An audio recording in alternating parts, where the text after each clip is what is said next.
Lucille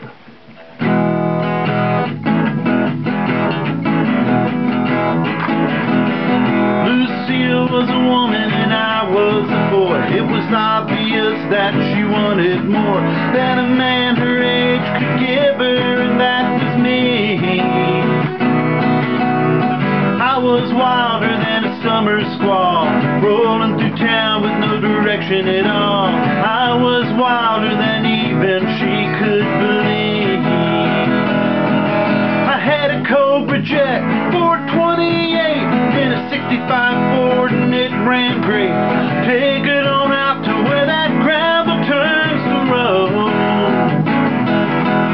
Take it on up to 110, tires screaming in and out of the bends. Lucille hanging on just as tight as she could, and it was crazy,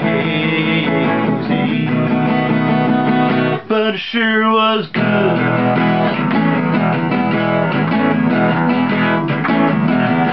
Lucille was 50 and I was 19. You know it never bothered me, even when they called out in the bar.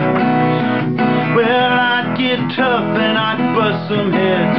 Lucille would laugh when the cops got there. We'd sneak out back and we'd take off in my car.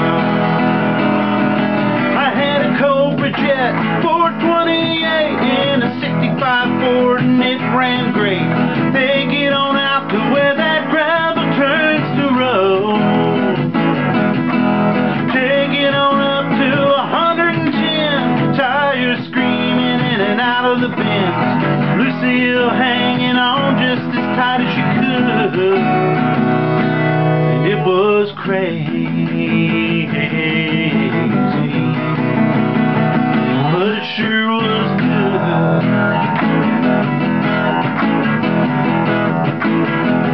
Well, last week I turned 45. When I woke up, well, out in the driveway, my wife fixed that old car up for me. She had it in the garage for a week or two. When I got it back, it was good as new. I grabbed the keys and I took off down the highway. Well, I drove on up to Randolph Heights. There's an old folks home down past the lights. Lucille sitting out there in the shade. Well, I wheeled around to the passenger door. I picked her up and put her in that car, and we drove off like a Dust Bowl hurricane. In that Cobra Jet 428 in a 65 Ford and it ran great. Take it on out to where that gravel turns the road. Take it on up to 110, tires screaming in and out of the bends. Lucille hanging on just as tight as she could, and it was crazy, but it sure was good.